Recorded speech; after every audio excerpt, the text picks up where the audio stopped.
Hi there, welcome back to my channel. So today is May 3rd, and as I was talking about in my previous video, we are going to be looking at some different propagation techniques, and the first one of those is going to start today. So what we are going to do is we are going to take a pot that I had on my porch full of Miscanthus rhizomes that have already started to sprout, and we are going to take them, divide them, and plant them in a new row in my field here, and then use that for comparison later on against the stem cuttings and the water-rooted stem cuttings that I talked about in my previous video.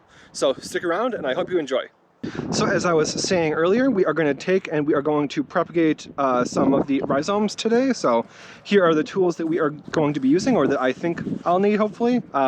As I said in my other video, this is my first time ever doing anything like this, so it'll be a learning experience for you and for me as well. So hopefully these will get us done with what we need to. And here is the pot that was on my porch. So as you can see, there were a lot of stems in the middle last year, so it got a bit root bound in a smaller pot last year.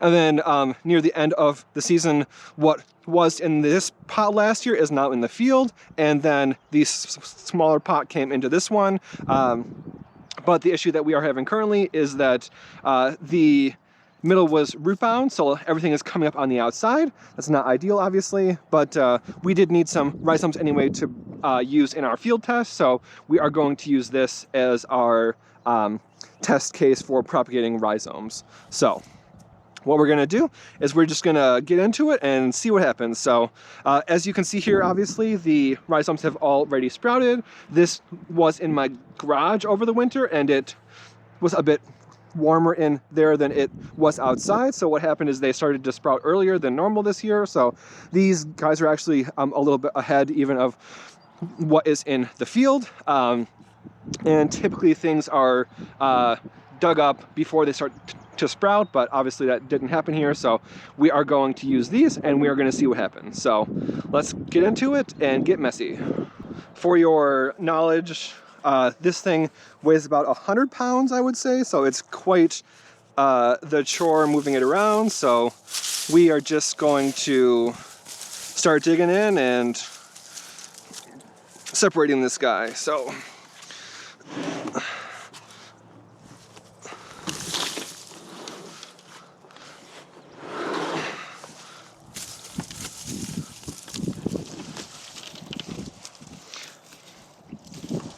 if you just had bare rhizomes, it wouldn't be as potentially damaging to the roots and stuff, but as the stems are already coming up, I don't want to snap them off because that might inhibit the growth of the plant later. So we're going to try and be as gentle as we can, but obviously this is not the smallest thing in the world, so we are going to do our best.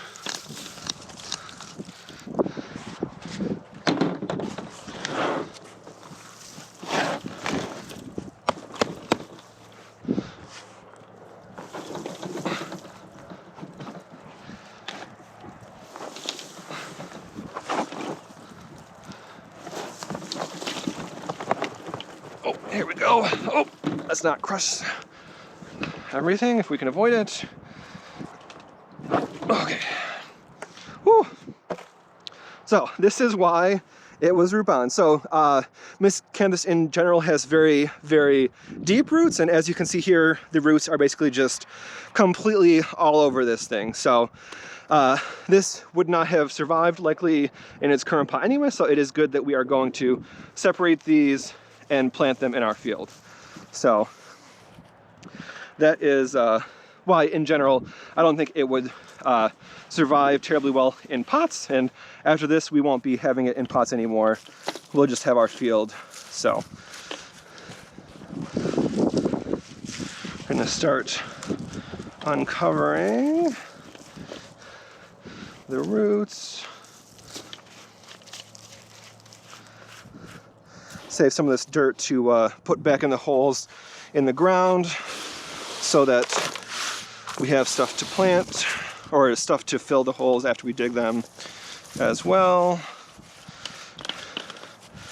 I'm sure this isn't super great for the plant, damaging the roots like this, but hopefully it will recover. I think it's a pretty hardy plant in general, so.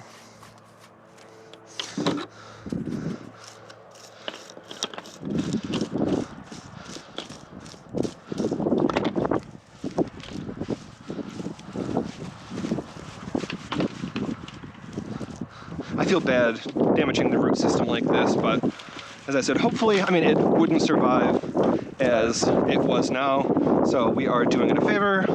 Even though it might cause it a little pain in the short term, it will hopefully, in the long term, produce a whole series of healthy plants that help to capture carbon like we're looking for.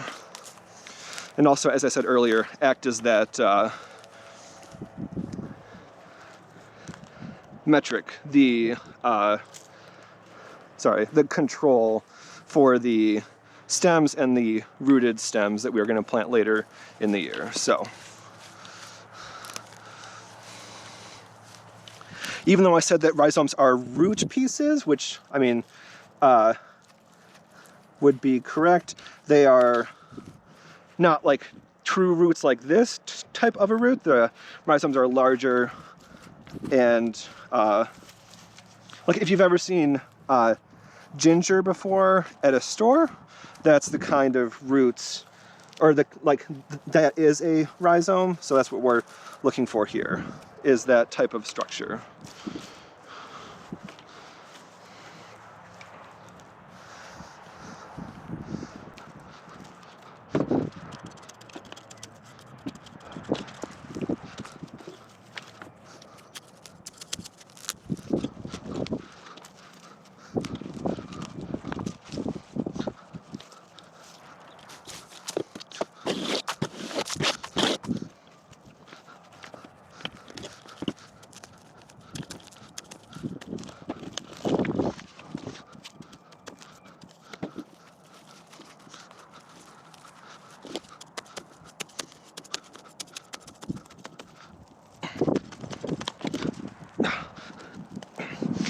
Nobody ever said saving the world was going to be easy, or saving a small part of the world, at least, was going to be easy.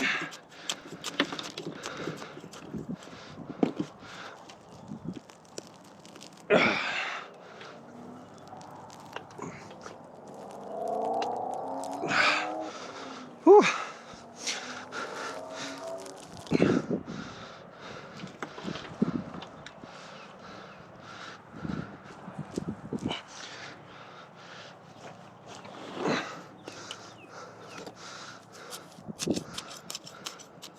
The rhizomes are typically in the upper few inches of the soil, so I can cut the bottom part off to get it a little more workable so that we can reach them, because this is a big piece of dirt to be digging through.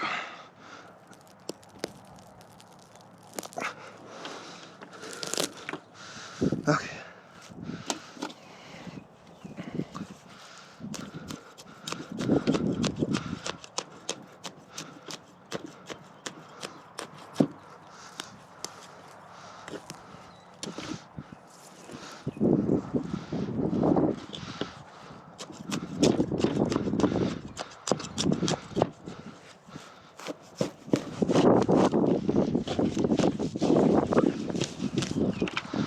Okay, so we will put this back in our pot for later.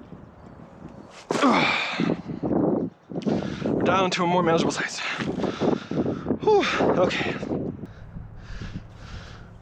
Okay, after taking a short break, we are back to get finished up in our dividing of this bunch of rhizomes. So, we cut off the bottom and we put it in our little bucket there because the rhizomes themselves are going to be all in this top part, and we are going to now work to get them separated.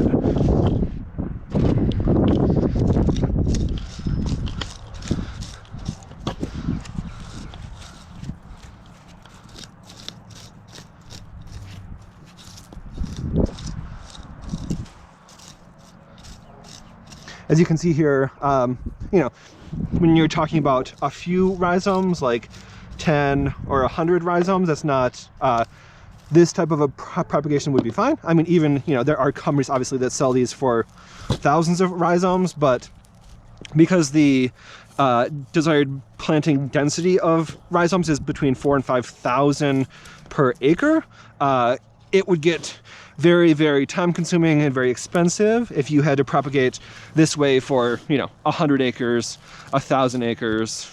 Because if we are going to make a difference in climate change, we are going to need millions of acres.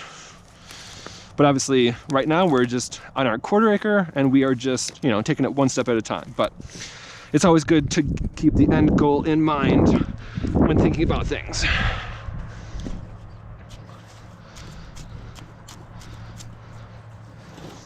Carve this one off. Hopefully after I get one, it'll be a little bit easier to get the rest.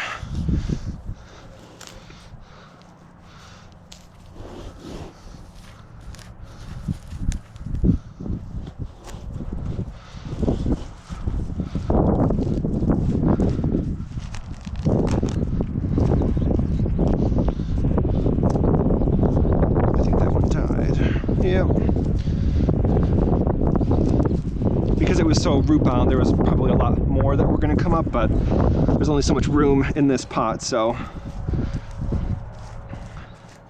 not everything could survive. But we'll get as many as we can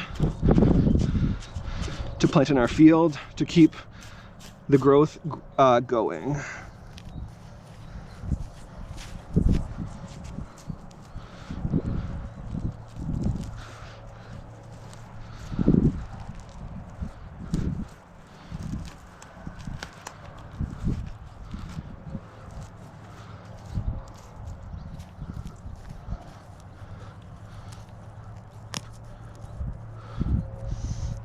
Okay, so this is gonna be our first rhizome. One.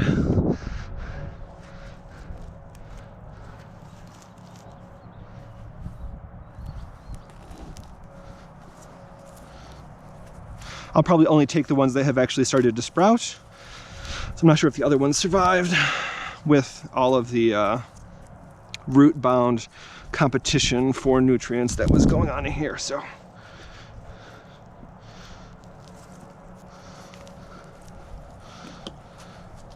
Cut this one. Oh.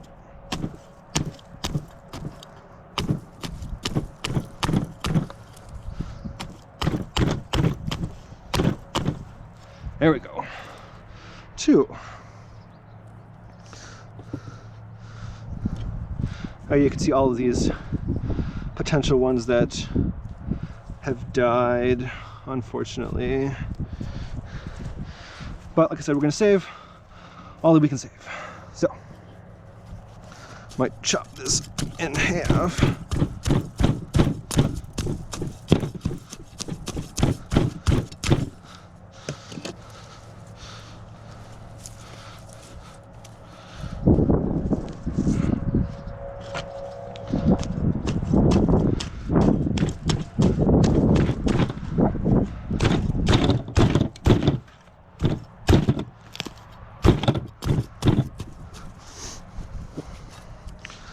Oh, man, it's a lot of work.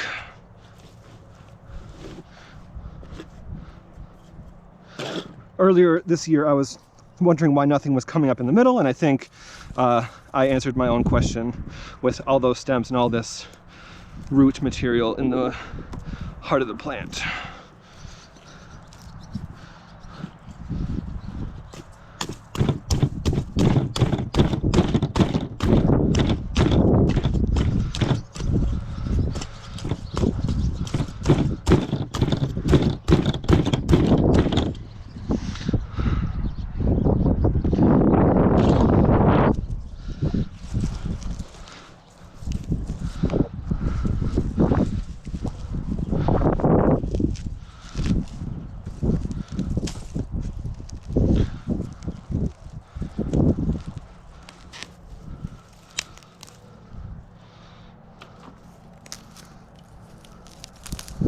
Okay.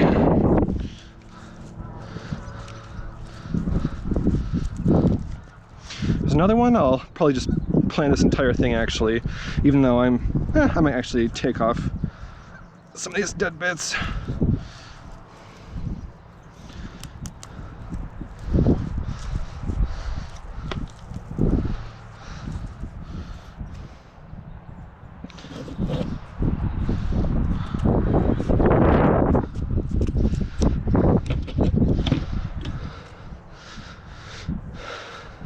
This is why, oh, not great. I brought the Sawzall. There we go. 3.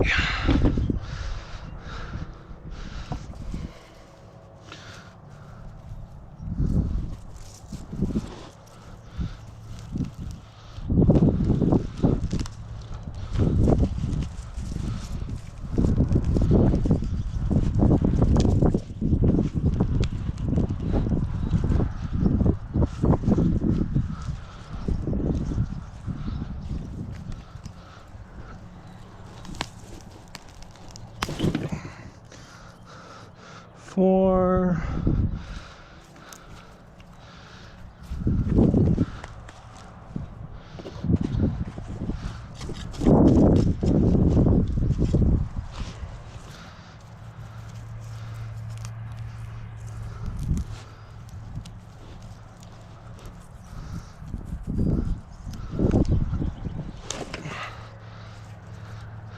5. These are probably a bit larger than I actually need to take them, but I have it here, so why not take as much as I can get, basically. I don't have to cut it down to ship it or anything, so. Oh, they're coming pretty quick now. Okay.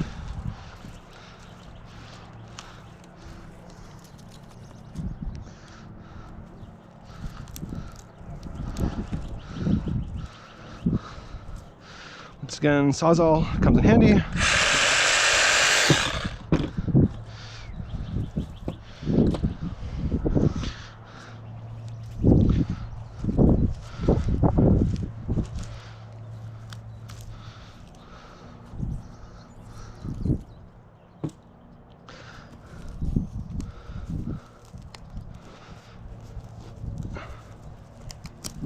So I'm going to talk real quick about the power of Miscanthus. So one of the interesting things about Miscanthus is that it's a sterile hybrid, which means that it does not produce any viable seeds, which in some instances is a good thing in that it's not invasive. So I can plant it in my quarter acre and it won't spread outside of that.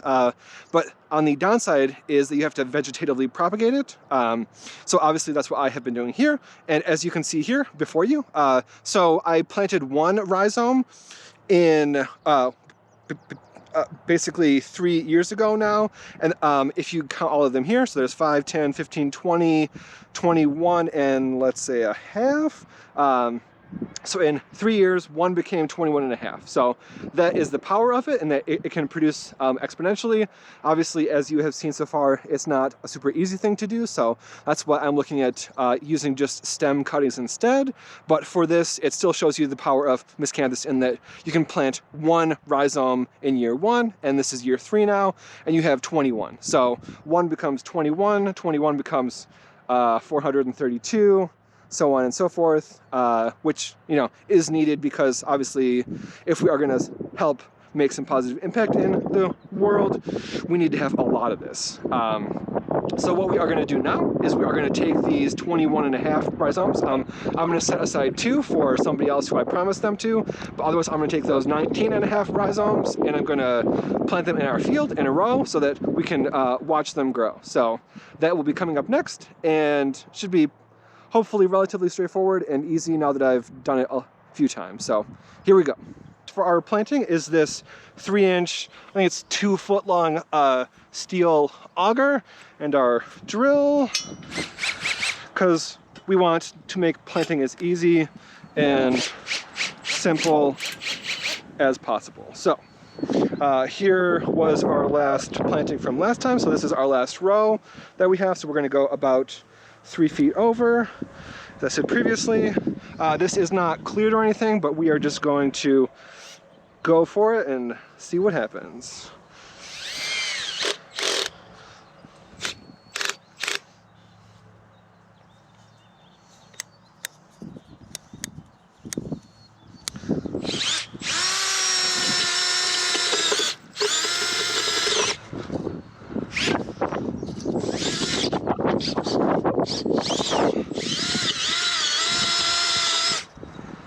want to ideally plant these about 4 inches deep. That's what we're going to shoot for here. And as I said, we had 21.5 total, and we are going to keep 2 aside and plant 20 of them. So that is what we'll be doing today. There's 2, and as you can see, this goes pretty fast, which is nice when you're planting a lot of them. So I recommend, if you are going to do any Miscanthus planting, that you get yourself an auger, because it's pretty nice.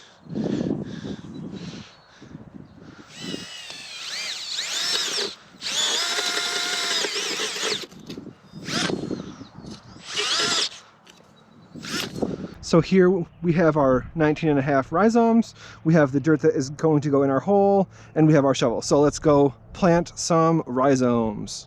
So this here is our first hole of the 20 that we dug. So we're going to take first rhizome. You can see it's a little sandy soil. Get some of this nice looking dirt in there with it.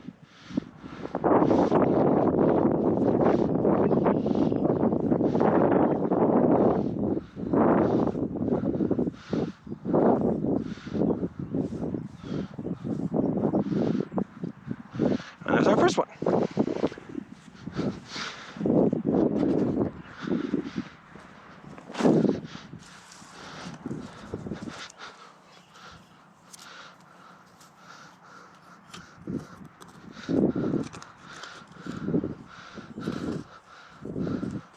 Maybe this wasn't quite large enough, unfortunately.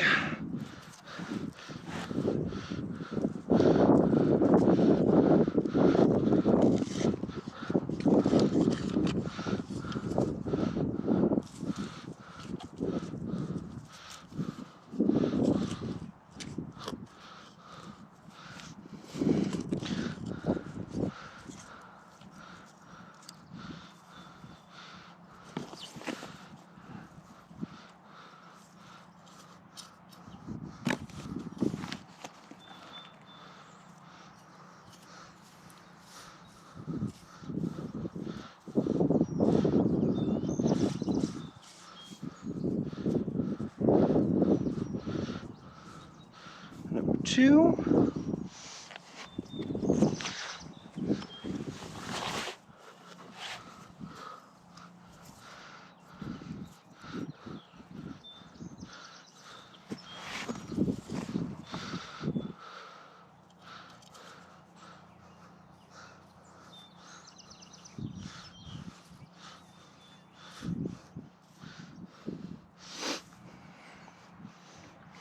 One thing you want to make sure of when you do get rhizomes, if you ever are planting rhizomes for yourself, is that you want to make sure that the whole rhizome itself is covered up by the dirt. Otherwise it can dry out, and that will be very bad for the rhizome.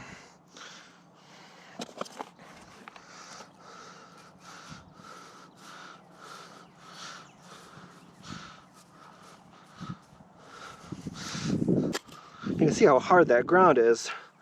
It's probably not excellent for growing crops, but these Miscanthus are very good, as you can see, or as you saw earlier, with their very strong root system, so they can break up the soil, actually help to reduce that compaction potentially. So all of our Miscanthus has been planted in our row here. Kind of hard to see probably, but the last thing that we are going to do is give these guys a new, a little drink for their new life and their new home, and that will hopefully get them started out right. So just give them a little bit of water to get the growth started, and hopefully they will grow big and strong, make lots of little rhizomes for us to propagate next year and going forward.